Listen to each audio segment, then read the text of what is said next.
अस्सलाम वालेकुम everyone, hope so आप सब ठीक होंगे और आपका रिजल्ट भी आ चुका होगा। इस दफ़ा रिजल्ट उन्होंने काफ़ी ख़राब दिया है। होप सो आपका अच्छा आया होगा। जिन लोगों के एफ ग्रेड हैं या डी ग्रेड हैं तो उनके लिए आज मैंने ये वीडियो बनाई है। परेशान होने की कोई ज़रूरत नहीं है, बहुत ईजी होता है सब्जेक्ट कैसे रखे जाते हैं। चलिए जी देखते हैं। ये मेरे पास एक स्टूडेंट की थी आईडी है और उनके एफ ग्रेड भी है और उनका डी ग्रेड भी है, तो मैंने कहा मैं आपके लिए एक ज़बरदस्त सी वीडियो बना देती हूँ। वीडियो शुरू करने से पहले काइंडली मेरे चैनल को लाइक और सब्सक्राइब जरूर कर दीजिएगा। अब देखते हैं जी, इनके जो क्रेडिट अर्न है वो 39 है। करंट सेमेस्टर इनका 4 है। क्रेडिट एग्जाम्प्टेड जो है वो 0 है। ये क्रेडिट एग्जाम्प्टेड की एक और वीडियो मैं आपको बनाऊंगी, बता दूंगी। उसमें मैक्सिमम क्रेडिट लिमिट 18 है।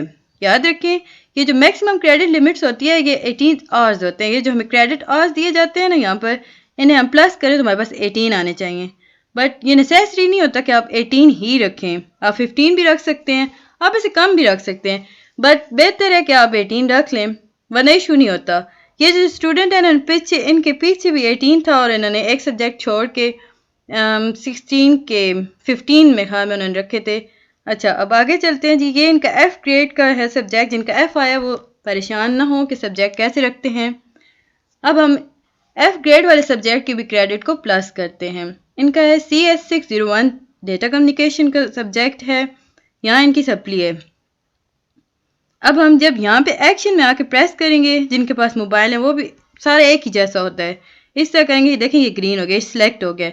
अब ये जो 3 है ये काउंट करते जाएंगे जब तक हमारे पास 18 नहीं आता। इन्हें प्लस करने से तब तक हम सब्जेक्ट रख सकते हैं। अब ये देखें, ये डी ग्रेड के दो सब्जेक्ट्स इनके पास हैं। अच्छा, ये जो डी ग्रेड होता है इसका ये मतलब नहीं होता कि आप हर हाल में वो सब्जेक्ट रखें जैसे एफ ग्रेड रखते हैं। ये आपके पास ऑप्शनल होता है, आप चाहे रखें चाहे ना रखें। अब इनके क्योंकि कोर्सेज में इतने अच्छे सब्जेक्ट्स नहीं आए हैं, मतलब डिफ़िकल्ट हैं, तो हम इनमें से एक रख लेते हैं। देखेंगे हम इसे करते हैं ओके, ये हो गया ग्रीन। अब 3 + 3 कितना हो गया, 6। अब हमारे पास 6 क्रेडिट आवर्स कंप्लीट हो चुके हैं। अब CS301 डेटा स्ट्रक्चर है इनके पास, हम इसे रखते हैं यहाँ पर। अब ये हो गया 9 + 3 कर दिया, 9 बन जाते हैं। ऑब्जेक्ट ओरिएंटेड प्रोग्रामिंग है इनके पास, ये CS201 के अकॉर्डिंग है, इसे छोड़ देते हैं। अब CS401 है, हम इसे ओके करते हैं। अब हमारे पास पीछे हो गए थे क्रेडिट आवर्स कितने, 9।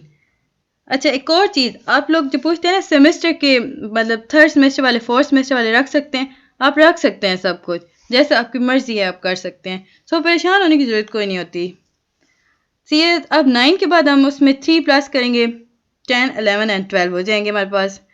अब हमारे पास पीछे बच गया 13, 14, 15, 8, 16, 17 और 18। 2 सब्जेक्ट हमने मज़ीद रखने हैं। CS अब हम अगले दो यही 2 रख लेते हैं। देखो, अब हमारे पास टोटल 18 हो गए। 3 + 3 6, 3 + 3 9, 9 + 3 कितने हो गए जी, 10, 11 और 12। और फिर +3 13, 14 और 15 और फिर +3 16, 17, 18। 18 क्रेडिट आवर्स कंप्लीट हो गए। अब हम देखें, ये जब कंप्लीट हो जाते हैं यहाँ पे सेव सिलेक्शन आते हैं, यहाँ पे आप क्लिक करेंगे तो आपका सब्जेक्ट रखे गए हैं। अब आप चाहते हैं कि आप चेंज करना चाहते हैं, अब ये 9 नवंबर तक है या 10 नवंबर तक है, आप दोबारा आएंगे इसी तरह दोबारा चेंज करेंगे। अगर आप फर्स्ट करें ये हटाना चाहते हैं, आप इसे यूँ कर देंगे। अब ये ख़त्म हो गया।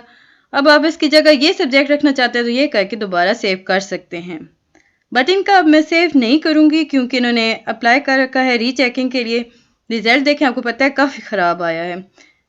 CS601 का इनका एकेडमिक कैरियर बहुत अच्छा था, सो इन्होंने इसमें दे रखा है रीचेकिंग के लिए। फ़ी भी जमा करा रखी है, तो इसलिए मैं इनका भी सेव नहीं करूँगी। होप्स आपको समझ आ गया होगा।